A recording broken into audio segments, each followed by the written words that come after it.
William Afton, also known as Purple Guy, Springtrap, Scraptrap, Glitchtrap, Burntrap, Aggie, Steve Raglan, Dave Miller, Vince, Peter, Phone guy, Matt Pat, Scott Cawthon. Where you want to call him, he is the main antagonist of Five Nights at Freddy's franchise. His presence and the impact of his actions have been felt since the very first game. So with how often he pops up in the series, I'm sure one of you has to ask, how strong is he? I'm here to answer that question. Now, before I begin with steps and groundwork, I'm going to be using both the games and the books. Although not necessarily taking place in the game's timeline, information, ideas, and even characters in these books have been incorporated into the games. And with the recent release of Into Pit, a game based on a book, it's safe to assume that they are valid to use. On this same note, the movie and its novelization will also be used due to its close parallels to the Silver Eyes. Basically, I'm using everything outside of Fnaf World, fanverse stuff, and the joke games. Now, I do know Fnaf World is a canon game, and information in it does play a role in the story, but most people are probably thinking about the main games and the books when they are talking about Afton, and Fnaf World is just kinda weird. If this video gets like 500 likes, I do a Fnaf World video. And if you have a problem with me using the books in the movie, just think of this as like a soft composite. Now let's talk about these three. There's a lot of debate if these characters are William Afton or not so much from Midnight Murderous Guy, thanks to 5 laps at Freddy's giving us some pretty solid confirmation on his identity, but Burn and Glitchtrap are a different story. With the introduction of the Mimic, these two's identities have been up in the air, but for completion's sake, these two will be treated as Afton possessing the Mimic. Not only does every official source state that these two are William, even if information within these sources are incorrect, that information remains consistent. Scott himself states that Glitchtrap is the possession of AI. There's more, I go more in detail about that later. I can't deny the evidence that the Mimic is involved in some shape or form. So Afton possessed Mimic is what I'm going with, plus that's what I believe is going on with him, and it gives us the most stuff to work with. Now, without further ado, let's talk about the man behind it all. As for physical feats, the most casual blows from him can break bones, send people flying, and cause them to fade in and out of consciousness, giving him some pretty good street tier scaling. For higher end stuff, let's talk about one of his more impressive feats as a human, him surviving a spring lock failure. Although not necessarily known how he got out and he is scarred, doesn't change the fact that he survived. A spring lock failure is described as crushing, even pulverizing the person within the suit. Accounting for Afton's weight, this will give him some more level of durability. Hell, pushing it even further, he's able to move while actively getting spring lock. And for more consistency, in Midnight Murderous, he is able to tame, crushing his car at 200 miles per hour, which will grant him some more wall level scaling. Another impressive showing from him is from the fourth closet, where while in a wheelchair balanced state, he is able to break open Funtime Freddy's head. Funtime Freddy should be comparable to Ballora, who tanked 3 hits from the scooper in a much more structurally weak spot. Even still, Afton stomped down with enough force to break Funtime Freddy's jaw, while with Ballora, her faceplate just broke open, making him at least 3 times stronger than the scooper.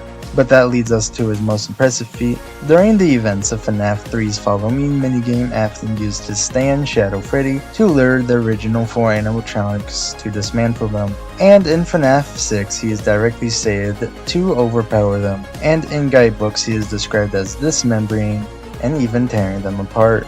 And going off of his sprite, we can clearly see that he is using his bare hands. He also performs a similar feat against Withered Freddy in FNAF 2, so it's actually consistent that he upscales them.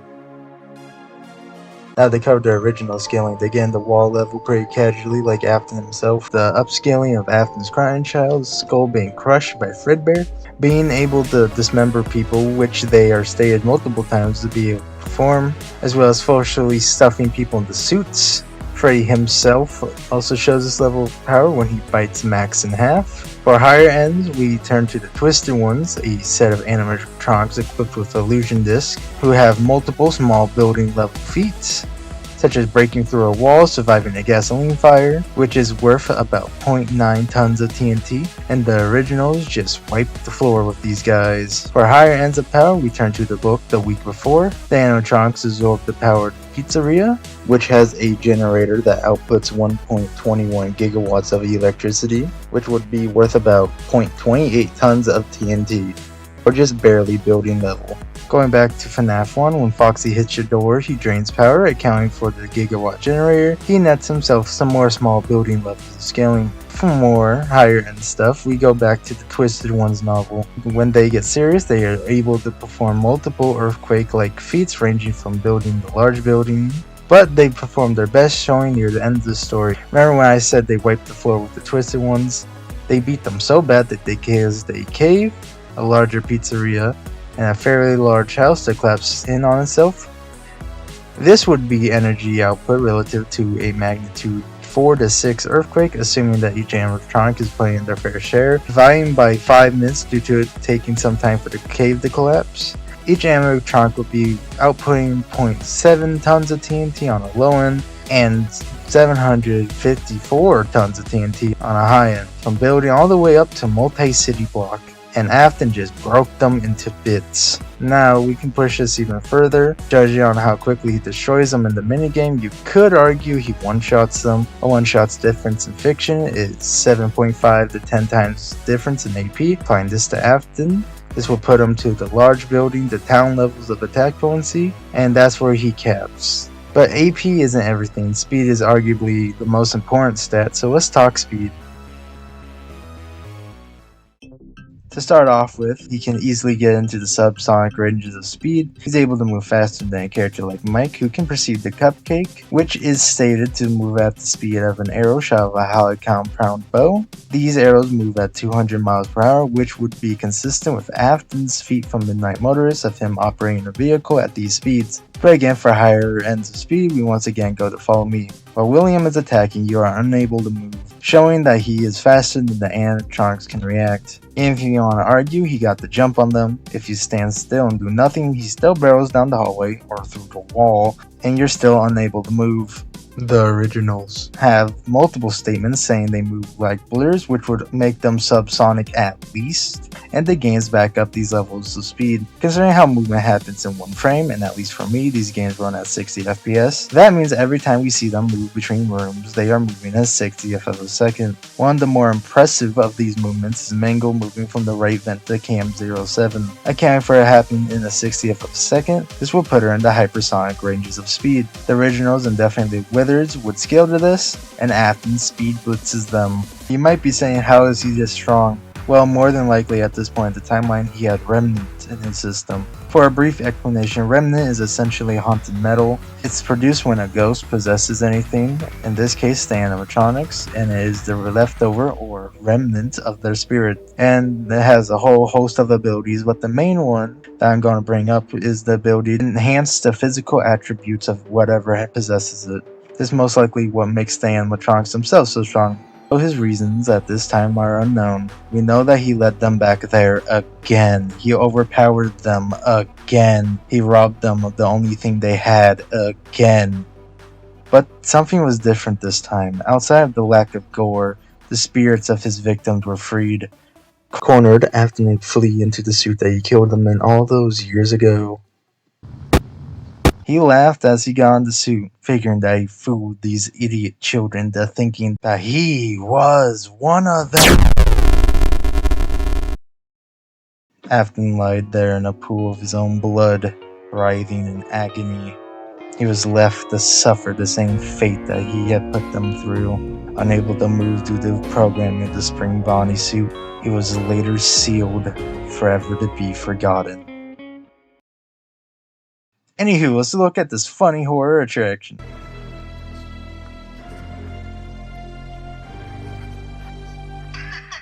This wasn't a death for William, it was a transformation, a twisted fusion of man and machine driven mad with power and delusional with pain. He was more than Afton ever was. He was the self-named Springtrap. And yes, it's a very common misconception that Afton died and possessed the suit. In reality, his body nearly fused with it, and due to him being superior to his previous form, he should upskill all the feats he has as a human, with his own to back it up. He shows one of the more impressive speed feats of crawling through the vents. You know what you climbing through the vents reminds me of? Watch my God. Among Us. events, applying the same logic as before and adding a 5 times multiplier to account for him crawling. That would put him in the hypersonic plus ranges of speed. He also tanks a fire that causes a building to collapse, giving him some more casual small building scaling. And he came out perfectly fine. Oh my god! No dick, no balls. I can see why he switched to Scrap Trap. Speaking of which, although basically unrecognizable from his previous appearance, I assure you, it's still him. I should mention that his power source, Remnant, is theorized to be weak to heat. So, even though the fire itself wasn't that impressive, it was actively weakening him while he endured it. And Afton knew this. Surviving your biggest weakness with basically no damage gives you an ego. With his new appearance that he gained through currently unknown means, most likely repairing the suit or a completely new one, he walked headfirst into a trap with reckless abandon. After all, he always comes back. Connection terminated. Every story comes to an end, and this is how Afton met his. He and the remnants of his actions burned away, as the agony of any tragedy should. After a life of pain, suffering, misdirection, and misfortune, it was over. But that's not all. A vengeful spirit latched itself to Afton's very being, and forever stuck in the purgatory, cursed to die endlessly by the one he shouldn't have killed.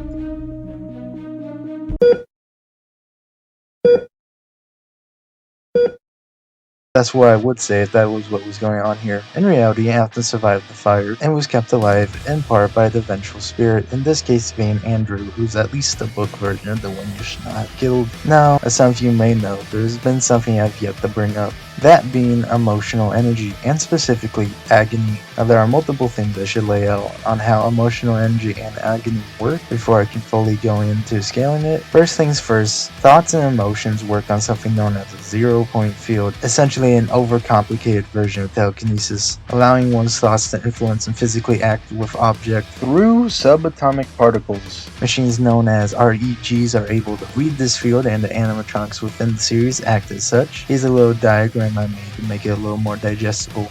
The main takeaways from this is that 1. Emotional energy can interact with objects on a subatomic level. 2. Spirits are connected to the 0-point field and are able to use it. 3. The animatronics act as REGs, which goes influence through the 0-point field. Agony is stated to be the most potent and powerful emotion, and has showcased to be more violent than other emotions while performing similar effects. Logically, it should upscale any other emotion in the series. Now that that's out of the way, let's get down to business. Emotions in general are stated to be above shotguns, giving us some street tier scaling as a baseline. But for some better stuff, Afton, during his time in having the Stitch Wraith, after blowing himself up, he was able to corrupt their touch to the point that it was mummifying people. Normally, this would only be a small building level feat.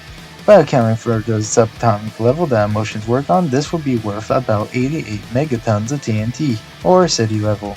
And in the guidebooks, it is confirmed that this ability is agony based. For more consistency in this level of power, during the events of the story Blackbird, the main character, Noel, due to an overwhelming feeling of guilt, formed a storm that spanned for 35 miles in radius. The formation of this will put between the small city and city levels of power, but we can go even further. Once his guilt was gone, the storm dissipated. Considering the speed that the clouds dissipated at, this will land it in the large island levels of power. Now, I'm gonna bring this up before anyone else does. There was a debunk for this calc that asserts that instead of the storm spanning the distance, the center point followed the main character. All that's said in the book is that the clouds hung around, so I'll let you be the judge of that. Personally, I side more with him spanning the distance. Now, if you don't think he physically scales to it, his spirit more than should. And now we have to discuss his spirit. And for reference on how strong spirits are, we go back to the 0-point field. Fnaf's universe is very similar to ours, having space, time, physics, and the like. But the most important to know for now is that it contains quantum physics. 0-point fields are made up of 0-point energy. Yeah, no kidding. Anyway, this is important to note due to the fact that 0-point energy is theorized to have enough power to boil all the Earth's oceans when channeled through something as small as a light bulb. This as a baseline is already multi-continental, but taking someone like Afton's daughter Elizabeth and taking the difference between baby's weight and the weight of a light bulb, this would mean her spirit is outputting small planets' amounts of energy. That being said, as you know, Afton didn't possess Springtrap, so we can't use his weight, and he shares this situation with 2 other spirits, that being Andrew and Jake, without their knowledge. So we don't have an accurate way of gauging how strong his spirit is. Though that's what I would say. Allow me to introduce you to the Agony, a 15-foot tall miscreation that is the amalgamation of animatronic parts, bones, and trash into a configuration of the twisted man who made it. Calculating its weight with some math that is shown on screen, we get a total weight of 25 tons and some change. And plugging that into the 0-point energy formula, Afton is capable of outputting planet levels of energy. But in order to go fully in depth into where Afton's spirit scales, we have to discuss what exactly he is. During his time as the Trash Rabbit, Afton makes the claim that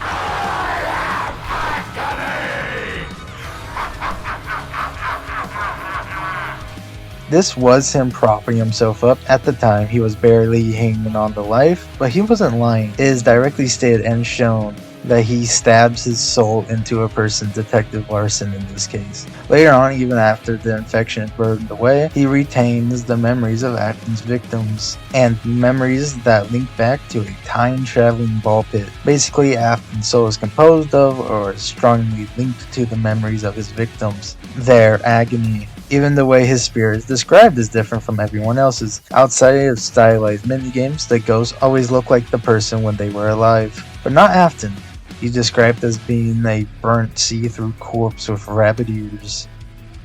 Now, outside of giving him a whole list of other abilities that he should be able to use, it also gives us a lot higher ends for scaling.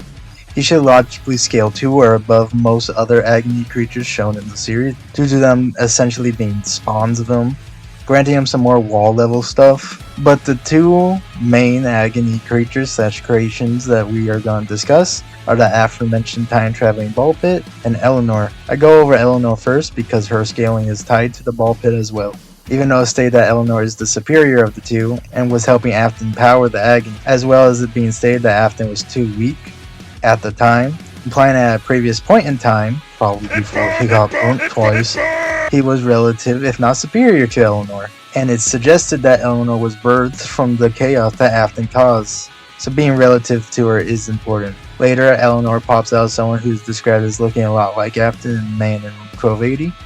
And now onto the big one, the ball pit. Despite its name, it's not actual time travel, although it does very much mimic the effects of it. The ball pit itself is actually an Agony-made macrocosm. So starting small, it contains a moon, making it at bare minimum large planet. It also contains a sun, bumping up the star, but going even further, in the description of Into the Pit game, it describes the time period that you visit is in fact its very own universe, granting it uni plus scaling. Going even further with this, each time period / memory we see in the ball pit being its own universe, totaling 5 that we see, the ball pit itself also being infinite in size. This will make the ball pit a low multiversal macrocosm. Thanks to scaling to Eleanor, who controls it, and being made up of the Agony that formed it, Afton should fully scale to the ball pit. Hell, the Agony creature that resides in the ball pit takes the appearance that he did on that fateful day, but his spirit has one more line of scaling. Later on, Afton is stated to be unimaginably evil. Now, on the surface, this statement means nothing, but we see throughout the series that humans are able to comprehend concepts such as space and time, putting their base comprehension at 4D. And since Afton is so evil that he is beyond this will grant him some 5D levels of scaling, or low complex multiversal. And this was while he was weakened. Characters like Eleanor and Shadow Freddy who scale to this, and Afton scales to, or can just use, so him scaling to his evil is fine. Now for speed scaling for his spirit. During his time as the Agony, he is stated to move as fast as a race car, or 200 miles per hour. He should scale to Eleanor, who moves faster than another character could perceive a noise she made. He should also upscale Pit Bonnie, who dodges rifle fire anywhere from subsonic plus to hypersonic plus. Due to 0-point energy working on electromagnetic waves, this would grant light speed scaling. Blackbird is able to react to a baseball bat being swung in a nanosecond, giving him FTL to FTL plus scaling. And since he's beyond the concept of space and time, this would mean he breaks the speed equation, which is distance divided by time, making his speed immeasurable. Granted, yes, this is completely absurd, and I doubt that the writers knew when they wrote Afton evil is unimaginable. They had in mind the character that earlier in the story that comprehended space and time. But that's what they wrote, and that's what we scale. And again, only him spiritually would scale to this high level of power. But despite all of it, he was still defeated, poetically, by his first victim, Charlie Emily, aka the Puppet, who slithered into the agony, causing it to tear itself apart and sink to the bottom of a lake. Later, Eleanor, his malice manifested, was sealed away in her own twisted mind, and I propose that similar thing happened to him. Not dead, but trapped within himself, reduced to nothing more than a worthless pile of trash at the bottom of that lake. A fitting end to this sick monster of a man, if he even counts as one anymore. Anyway, let's play this funny VR game.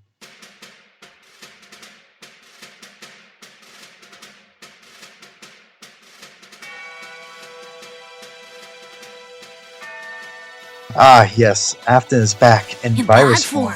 Now, again, for evidence that this is Afton, every official source states that this is William. The It's Me Easter egg in Help Wanted is a reference to Afton, and in Help Wanted 2, he hands you memory plushies of his victims. For the Mimic side of the argument, his overall appearance looks similar to costumes that the Mimic wears, and its AI was used for VR games. But as I said at the beginning of this video, I'm going to go with Afton possessing the Mimic, and the Mimic would be the perfect Hulk body to do this with, due to already being infused with agony from its creator, Edwin, beating it after his son, David, yes, that is his name, died. And the circuit boards that Glitchtrap was scanned in on most likely either came from the old Spring Bonnie suit that was Springtrap. The boards were meant for pathfinding, and the Springlock suits have a built-in maps of the buildings that were being recreated for the game if you believed he switched suits, or fished out of the lake due to the puppet's mask being present in the blob, showing a precedent that they did fish through that lake. And being so close to the thing that's infected by agony allowed him to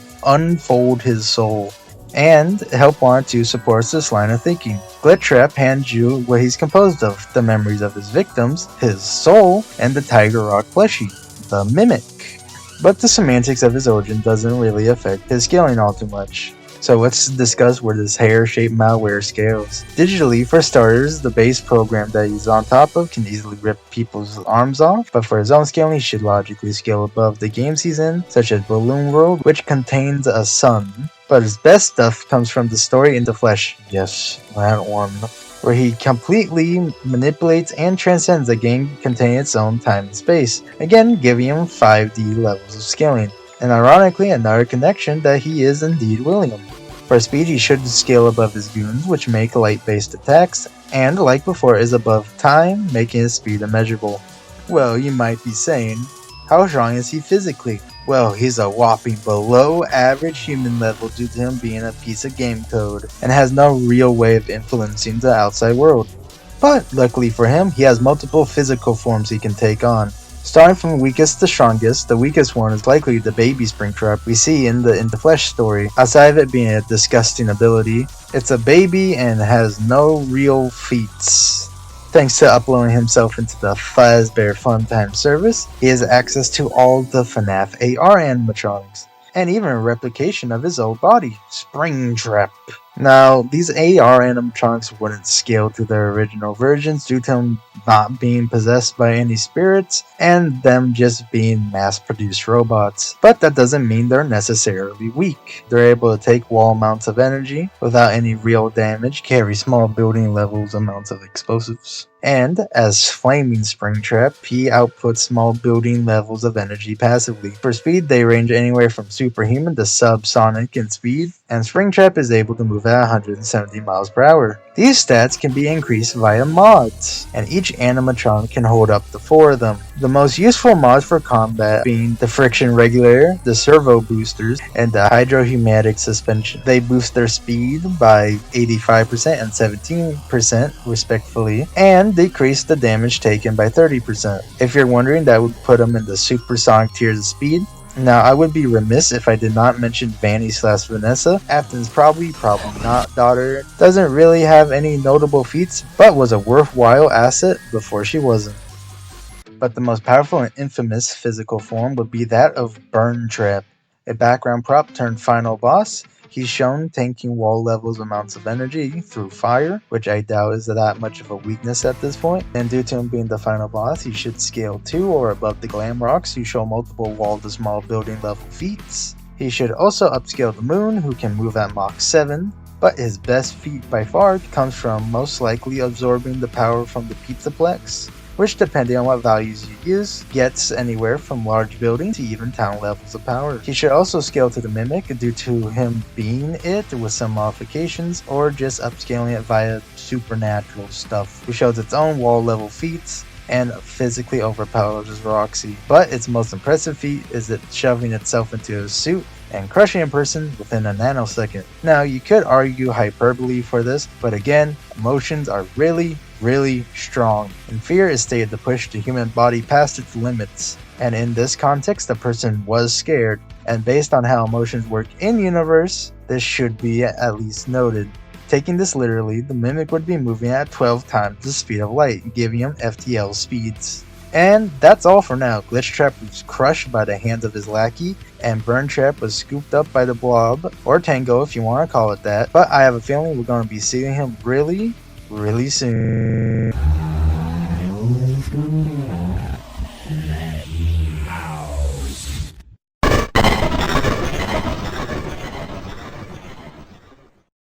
Stats aren't the only useful thing in a fight. Abilities can even or straight up ignore stat gaps, and Afton is in no shortage of abilities. First, let's talk about the various amount of technology he has. I will also be discussing Glitch Trap in this section. Illusion discs are small discs that produce a high frequency sound, changes the way you perceive an object or your surroundings, such as making blank animatronic shells seem like they're organic monsters, or making it look like the floor itself is swimming. It can also make you not notice you're tearing yourself apart, and they also can induce nausea. The twisted ones, who are the said animatronic shells, are controlled by will thanks to the spring body suit being linked up to a system that controls the choreography, and they are capable of burying themselves into the ground, and if they can get you inside of themselves, they have multiple spring lock-like mechanisms that are ready to stab into you. Afton himself can also see through him. In Dittophobia, he uses hallucinogenic gas to make simple rigged figures look like the nightmare animatronics, who funny enough are also stated to be beyond human comprehension. Outside the aforementioned mods, there's some other stuff he gets from AR. With the Atom Stealth module, he can become invisible. With the EM Booster and Jammer, it increases the amount of static that appear on a monitor, and how much effort it takes to get it off, respectfully. Now let's talk about the big one. Glitch Trap. Glitch Trap and his base Mimic 1 programming have a whole host of abilities they cover. Mimic 1 as Tiger Rock can control people's bodies in the digital world, making them unable to move. Can make people hallucinate even when they're in the real world. Also, injuries that he gives to someone in the digital world will be applied to them in real life. Now on to Glitch Trap himself. He has really good technology manipulation. He's able to take over entire systems and characters who border on having sentient AI, making them act against their will. He is able to perform a digital conscience transfer, basically doing the same thing he could do to an animatronic, but to a human. The best example of this being with Vanessa, where he can take direct control over her body, mainly to do Google searches. He also potentially did this to Gregory due to him going by the pen name Dr. Rabbit. He would have Immortality Type 6. Debatably, he would have Immortality Type 9 due to him existing on a separate plane from everyone else, albeit lower. He's able to replicate Tape Girl's voice. This is because he is either actively mimicking her or because he attached himself to her files. That's up for debate. He can corrupt in-universe VHS tapes and games. He's also freely able to warp and distort the digital world to his liking, such as making new levels, killing himself repeatedly to get stronger and faster. His most infamous ability is the Mpreg one. Upon coming into contact with him, Glitch Trap is able to somehow implant a baby spring trap into your body within the real world. If you want to be technical, since Glitch Trap is a 2-dimensional character and he is able to impregnate a 3-dimensional person, this ability is able to interact with characters on a dimensional tier above him. Applying this to his 5D soul, he could theoretically interact with 6D characters if you think this ability would carry over to his soul. Now onto abilities he technically gains from all the AR animatronics and their skins. I'm just gonna speedrun these. Fire manipulation, ice manipulation, wood manipulation, radiation manipulation, poison manipulation, levitation, and flight. Finishing this section off, I will bring up some miscellaneous stuff he has made. Voice mimicry, proximity sensors, and a 360-degree pivot, and some unique storage tanks into the fun times. Shreddy Fast Chair is a torture device filled with multiple spinning saw blades that will cut up whatever poor soul finds themselves in their way. And the Scooper, the primary purpose of this device is to inject remnant into where is in front of it at the time, although it can also be used for an impromptu organ removal. Now on to remnant/spiritual based abilities. Before I continue, I want you to be aware that there's basically no exclusivity between what two characters can perform with remnant, mainly due to the fact that the characters who do perform these feats don't know what's going on or if they're even dead. Afton, being the person in the series who studies remnant and being the person who learned the properties of how remnant works from, such as it being weak to heat. Now, I'm not saying Afton knows literally everything there is to know about Remnant. I'm just saying he should be able to perform the same, if not similar abilities as kids who don't even know what's happening. Throughout the series, we see animatronics passively disable technology. This is why you see static when they move. They're also able to passively make hallucinations and have some limited reality warping, as the newspapers and other things on the walls actively do change. Golden Freddy is able to flood your mind with its me's, essentially causing your brain to overload. This, from our perspective, looks like the game crashes. You could also argue this is what Afton does in his jump scare, but I honestly have no fucking idea what he does here. He just kind of walks up to you. The animatronics are capable of instantaneous teleportation. They're able to manipulate dreams, and whatever damage you take in them, you take in the real world, a la Nightmare on Elm Street. This also means spirits can physically do damage to a person. One spirit, Jake, was able to stuff Eleanor in one of her memories, folding her in on herself. Due to Jake not knowing what was going on, Afton should have this. You could also argue that this is how he managed to unfold himself to possess the mimic, essentially doing the inverse of this ability. Spirits can latch onto each other, preventing him from ascending into the afterlife. Andrew did this to William, and William did it back to Andrew. Afton later actively physically prevents Andrew from ascending into the afterlife by pulling him down. Afton can interact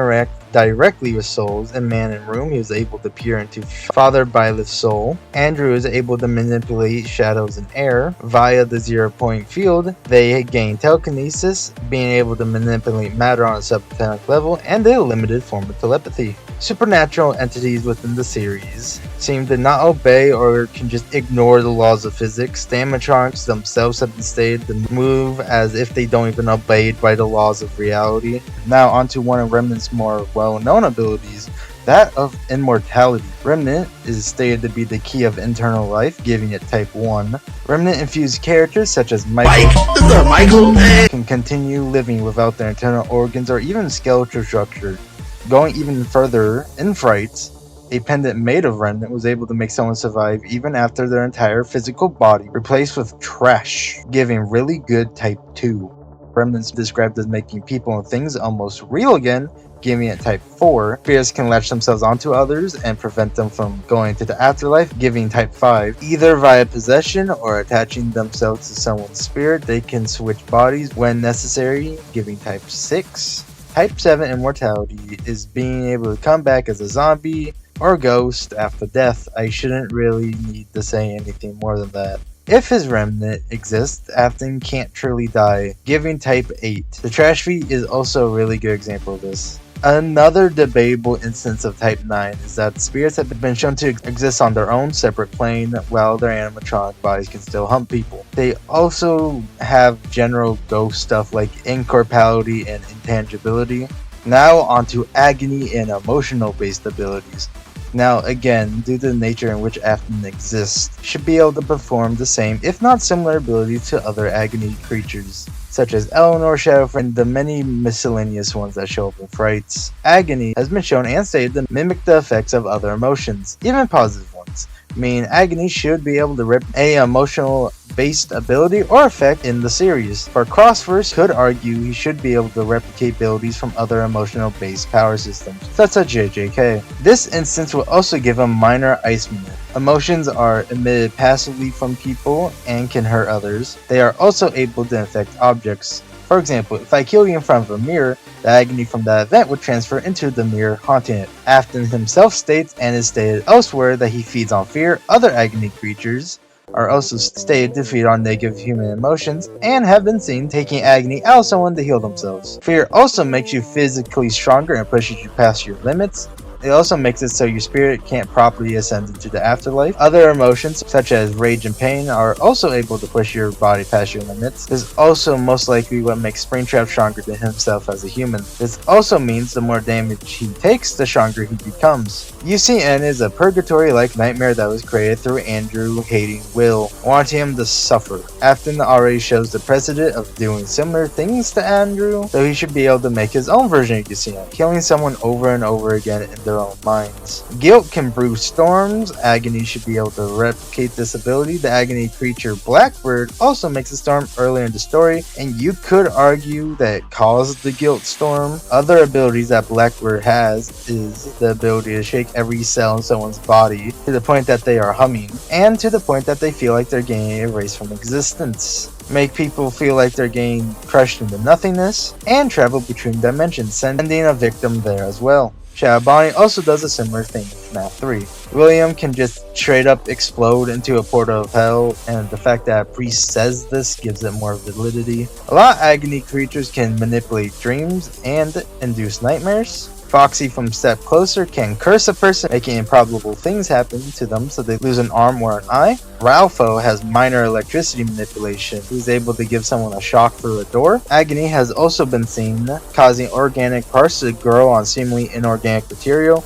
Pit Bonnie is the most prevalent example of this. You could argue Burn Trap is an example of this due to his body seemingly being grown, as well as the outside of his suit being textured more like bone with purple flesh on the inside. But due to Burn Trap's original intent, this is very skeptical. Pit Bonnie was also able to make everyone see him as Oswald's dad, outside of Oswald himself. Afton, while inside the Stitch Wraith, was able to corrupt their touch, causing them to vaporize all the water in their body and annihilate their consciousness. Eleanor can make tentacles made out of blood spew from her mouth, create voids, instantaneously put someone to sleep, shape-shifting, and general reality warp shenanigans. Agony creatures are able to create their own and control other dimensions / universes, and trap their victims within them. Thanks to being made of the same agony, Afton should have space-time manipulation, since the ball pit is borderline that. It also caused Oswald to age rapidly. The shadow animatronics, just like the ghost, don't seem to have any physical form and can even change size. Shadow Freddy can spawn multiple versions of himself. Also, if you don't think Afton himself should be able to perform these abilities, Shadow Freddy is more than capable of so, and Shadow Freddy should be part of Afton's kit. Not only has he created similar things such as the Phantoms, but Shadow Freddy is also his weakness made of flesh. And it's an extension of his will. If you've seen the anime JoJo's Bizarre Adventure, he's just a fucking stan.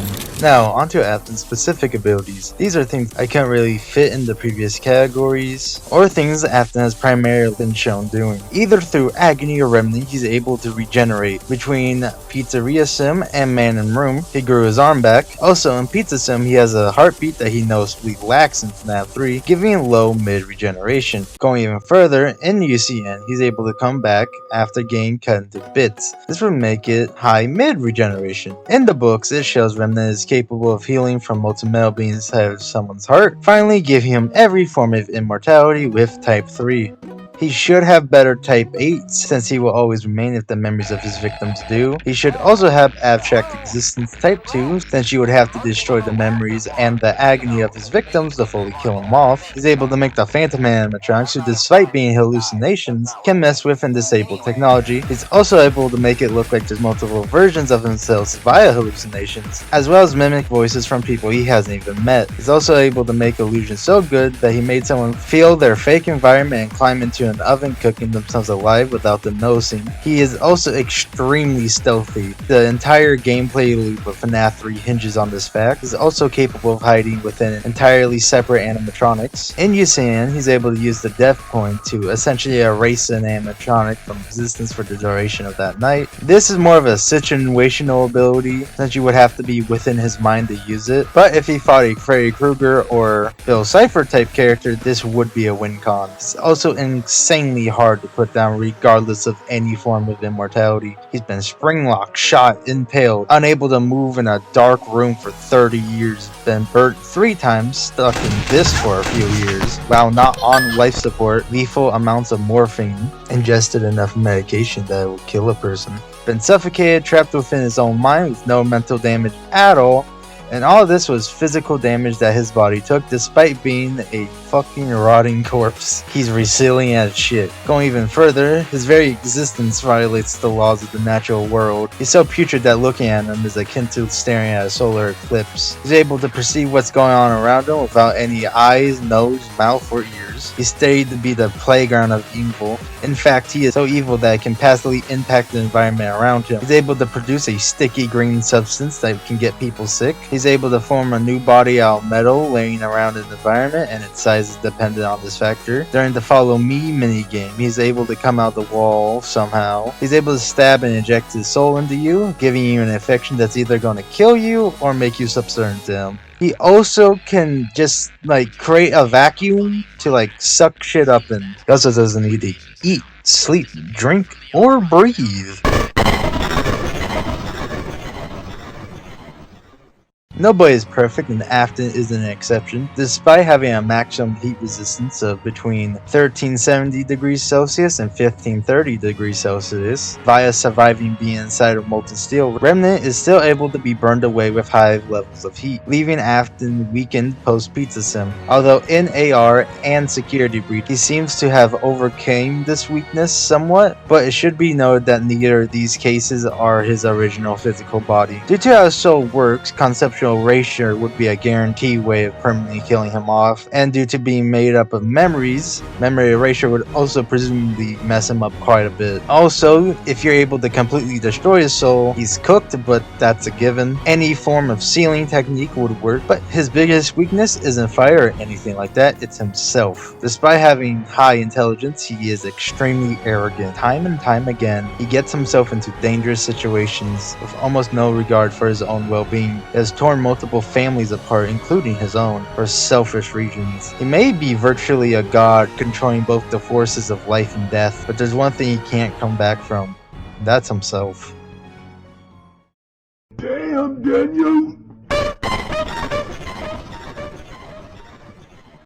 Well, that was long. I hope you enjoyed this video, and I know he is way stronger than he realistically should be, but he's in this perfect little spot where he essentially upscales everything in the verse, and he also gets everything in the verse. I don't even think Scott realizes how strong he made this guy, but that's power scaling for you. And with the amount of characters people throw Afton up against, I hope this video helps with deciding who wins those matchups. Special thanks to Unknown and all the people in his server for those calcs. I personally like doing calcs myself, but they were extremely useful and saved me a lot of time.